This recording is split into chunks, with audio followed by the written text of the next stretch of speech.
Welcome to the deep dive. Today we're taking on a really detailed and I should say sensitive examination of a case that many people know, but maybe not the full depth. It's the disappearance of Susan Marie Powell. It's truly one of the most tragic and complex missing persons cases, really, of this century. It starts in Utah, West Valley City, December 2009, but as you know, it just spirals out. It really does. Spans multiple states, involves deep family issues, legal fights, and ends just devastatingly with a double murder-suicide years down the line. Yeah, and it's a tough set of sources to work through. It's not just police reports. Yeah. It's decades of family dysfunction, abuse. We're looking at legal filings, psych evaluations, court testimony. It gives a very full, but frankly, harrowing picture. So our goal here for you listening is to really synthesize all this material. We want to get past the headlines, understand the environment Susan was trapped in, the specific events that led to her husband, Joshua Powell, becoming the prime suspect. And ultimately, how the whole investigation unfolded and led to the horrific deaths of their two little boys, Charles and Braden.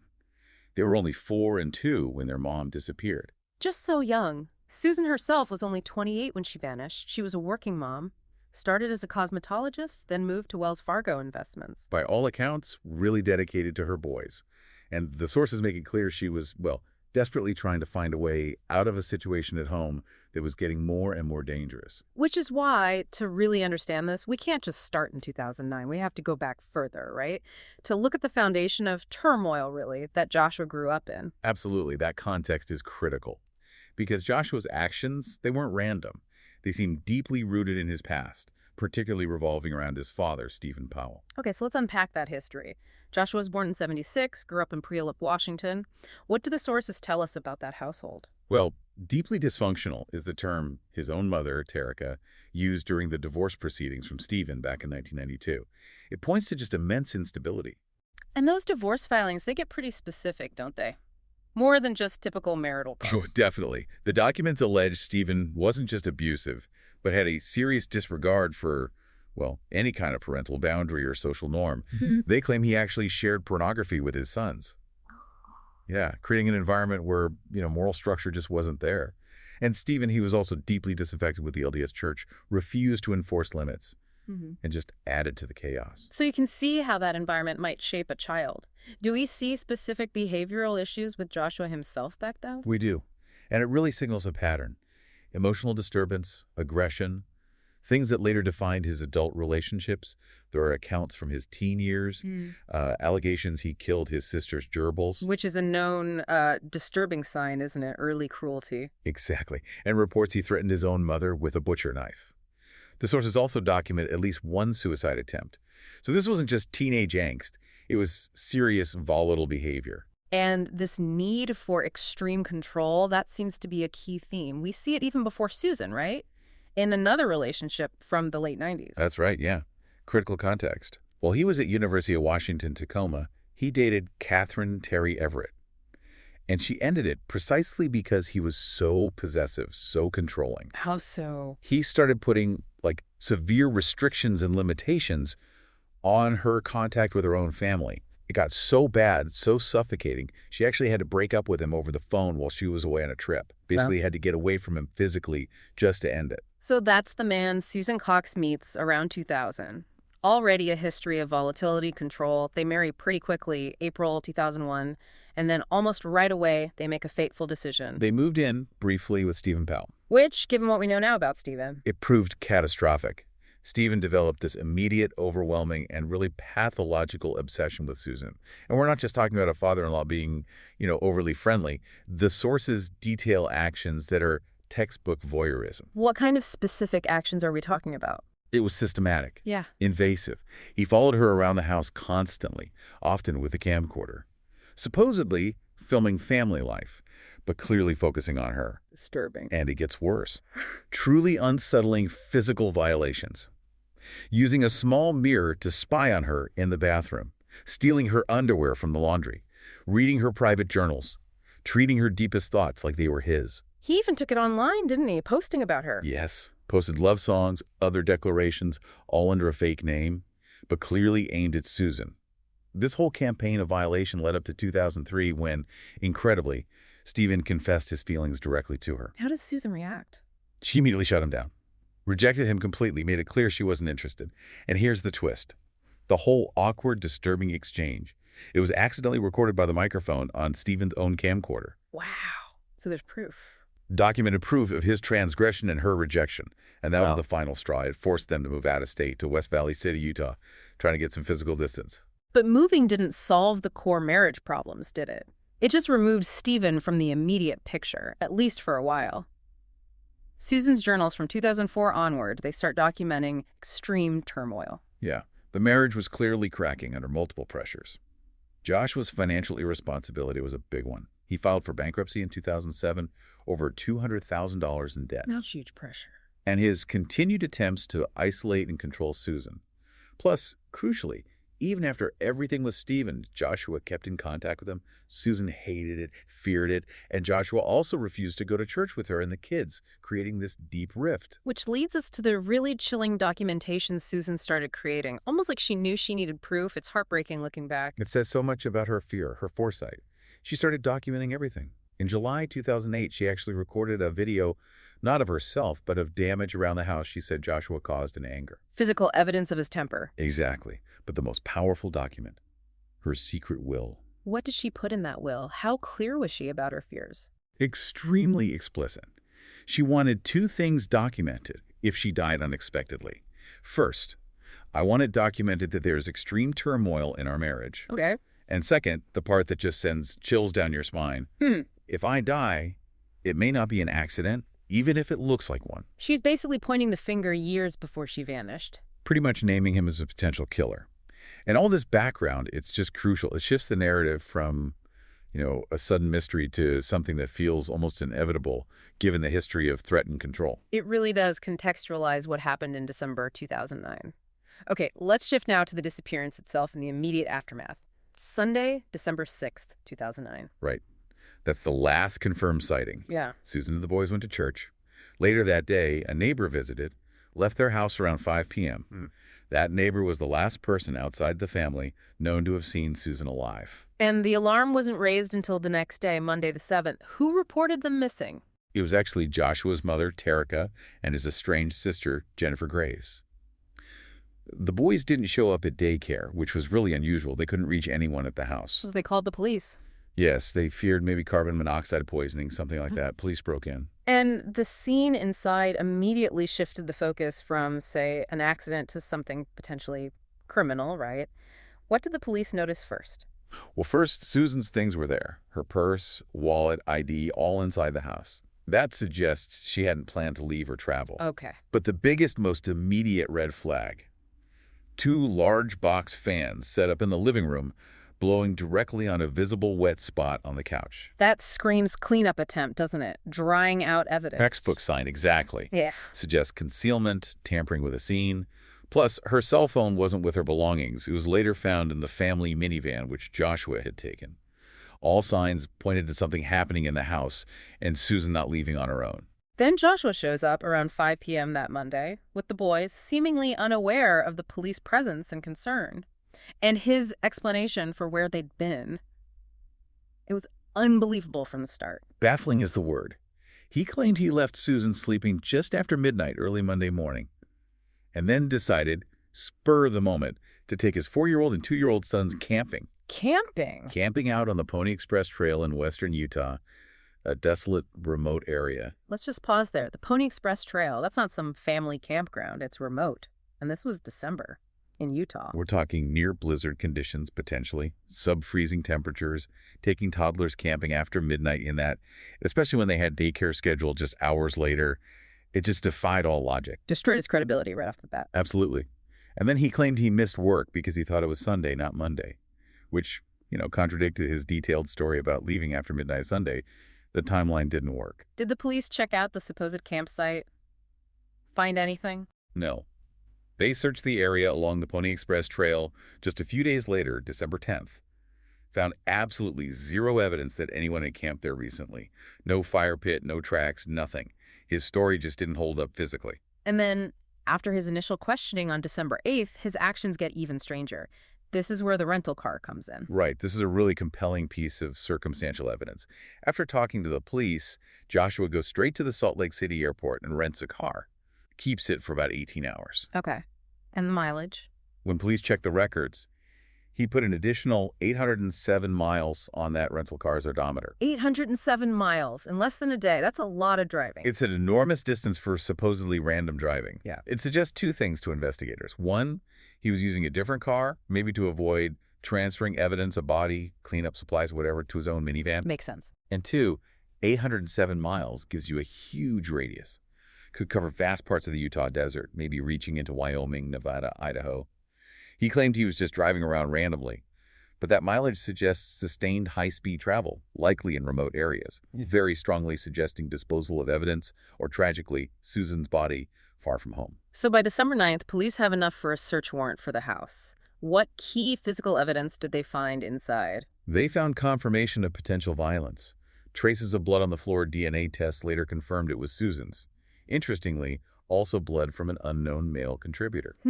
Anyone ever identified? Not publicly, no. But beyond the blood, they found motive and, well, premonition. Motive being the insurance money. Exactly. Life insurance policies on Susan totaling $1.5 million. And crucially, they found that handwritten letter from Susan herself, expressing her fear for her life, warning her death might not be an accident. Blood, money, and her own words. That's a powerful combination pointing right at Joshua. Devastating. Meanwhile, the only immediate witnesses, the children, were giving accounts that were, fragmented, confusing because of their age, but also heartbreakingly revealing. What did the boys say?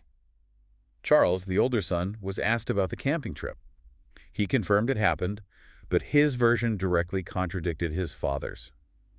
Charles said Susan had gone with them on the trip. Went with them? Yes, and did not return. That completely blows up Joshua's alibi about her sleeping at home. Totally. It suggests, from Charles's memory, his mom was alive when they left, but something happened while they were gone. And weeks later, Charles told a teacher, much more bluntly, that his mother was dead. Oh, heartbreaking. And the younger son, Braden. Even Braden offered something chilling, though very fragmented. Susan's parents said he drew a picture of a van with 3 people in it and told caregivers Mommy was in the trunk. Just awful to imagine what they might have seen or heard, all while Joshua himself wasn't exactly acting like a worried husband, was he? Not at all. His behavior was actively obstructive. By December 14th, he'd lawyered up, stopped cooperating completely, and his administrative actions. Highly suspicious. Like what? Documents show he immediately liquidated Susan's retirement accounts, canceled her chiropractic appointments, pulled the kids out of daycare. These aren't the actions of someone hoping their spouse comes home. They're the actions of someone cutting ties, moving on. And then there was that detail investigators learned from his coworkers about hiding a body. Yeah, shocking. Investigators found out Joshua had actually talked with coworkers before, hypothetically, about how someone could hide a body in one of the abandoned mine shafts out in the western Utah desert. The same area he claimed to have gone camping. Exactly. It showed not just a preoccupation with murder and concealment, but it gave police a specific type of location to search in that vast area. Which also raised the question of an accomplice. Did he do this alone? That brought his brother, Michael Powell, into focus, didn't it? Michael became a key figure, yeah.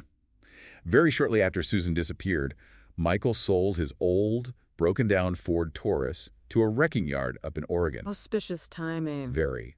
Police tracked the car down. They brought in a cadaver dog, and the dog alerted to the scent of decomposing human remains in the trunk. Wow. Definitively Susan. Well, DNA tests on the trunk liner were ultimately inconclusive. But the dog hit. That's significant.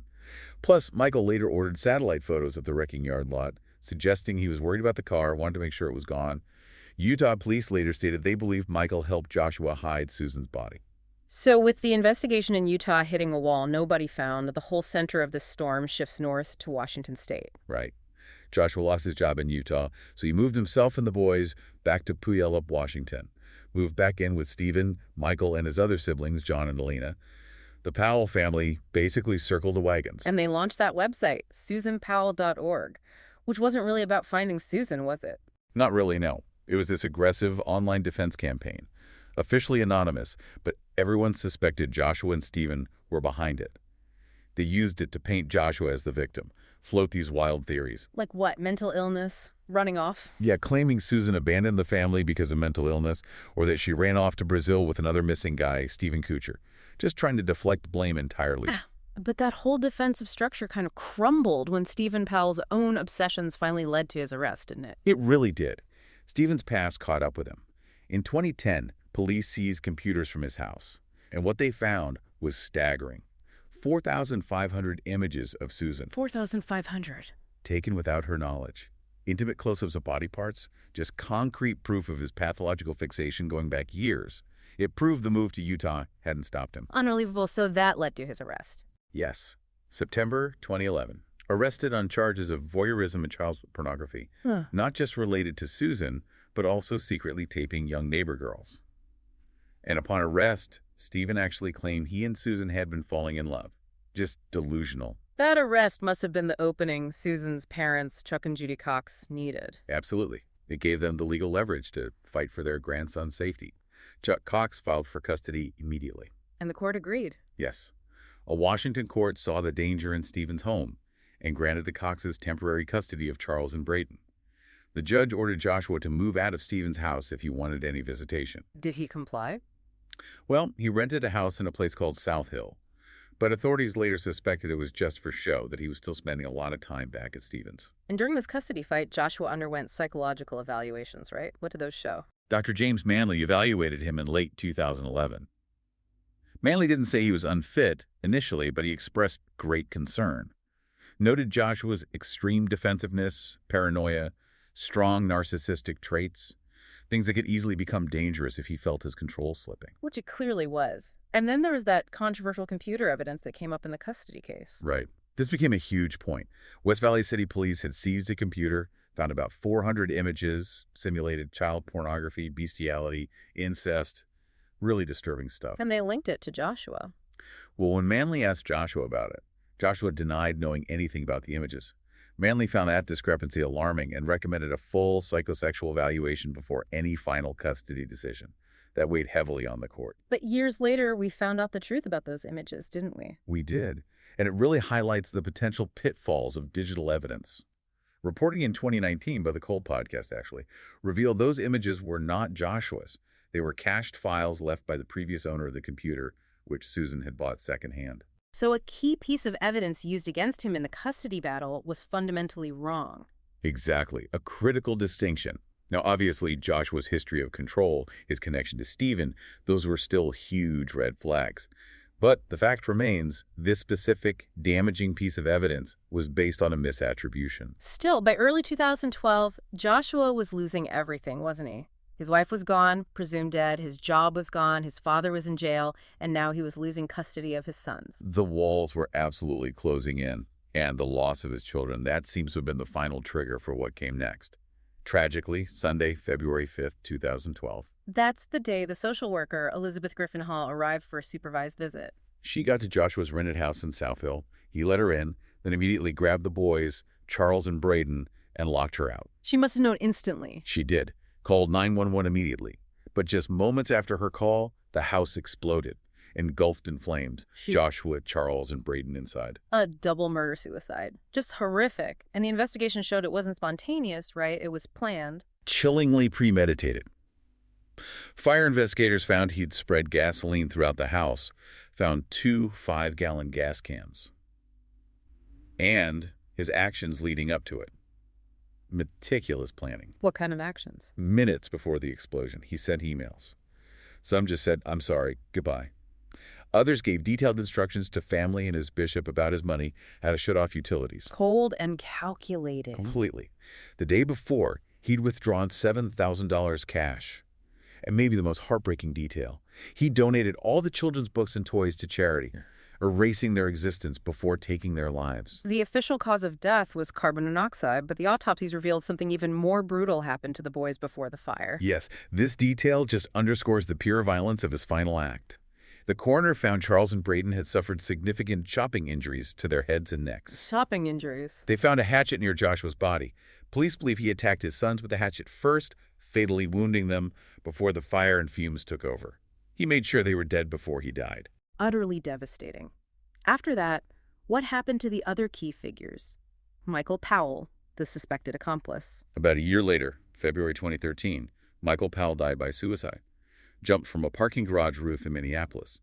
With both brothers dead, West Valley City Police officially closed the active investigation into Susan's disappearance in May 2013. And their conclusion was clear. Crystal clear. Their statement was that Joshua murdered Susan, and Michael helped him hide her body. But the legal battles weren't over for the Cox family. They had to fight for Susan's estate, and they took on the state of Washington, didn't they? They did. First, they had to fight Joshua's mother, Terica, and sister, Alina, who actually tried to have Susan declared dead just to collect the insurance money. Chuck Cox eventually won control of Susan's estate in 2015. Unbelievable. And the lawsuit against Washington's DSHS, the Social Services Agency. That was a huge fight. They argued the agency was negligent. That DSHS prioritized Joshua's parental rights over the overwhelming evidence that the boys were unsafe with him, especially after Stephen's arrest. They argued the social workers had ample warning. Did the social workers face consequences? The individual workers were eventually granted immunity, but the lawsuit against the agency itself went forward. It took years, went through appeals, but finally, in 2020, a jury agreed with the Coxes. They found DSHS negligent and awarded the boys' estates $98 million. A massive sum, acknowledging a systemic failure. A legal acknowledgement that the system failed to protect those children despite all the red flags and the sources we've discussed. And yet, after all this time, Susan Powell is still officially a missing person. Efforts to find her continue. She's never been located. Her family has tried to get her illegally declared dead as a homicide victim. Searches do happen periodically, focusing on those remote Utah desert areas, the mine shafts. Early 2022, a civilian cave crew found some bones and clothing scraps in a mine near where Joshua claimed he camped. Any connection? Turned out the bones were animal remains, but they did find male DNA on the clothing scraps. They're still trying to identify who that belongs to, so the physical search does continue, even though the criminal case is closed. And Stephen Powell, the genesis of so much of this. He was released from prison in 2017 after serving time for the voyeurism charges. He died of natural causes in 2018. So all the main perpetrators are gone now. But Susan is still missing. So we've covered a tremendous amount of detail in this deep dive. The documented abuse, the control, the financial motives, the children's words, the failed alibis, the horrific final act. The sources really leave no doubt that Joshua murdered Susan and likely, with Michael's help, hid her body, ultimately destroying his entire family. And when you step back and look at all that evidence, the evidence that existed before she disappeared, her will, the video, the documented fear, Stephen's known behavior, and you consider the immense cost of the investigation afterwards, over $500,000 just from West Valley City by 2011, it really forces a tough question. Which is, what's the real cost, not just financial, but the human cost of information silos, of failing to connect the dots when severe domestic turmoil is documented? What lessons from this case, from this incredibly detailed history of fear and control, must society apply going forward when similar situations arise?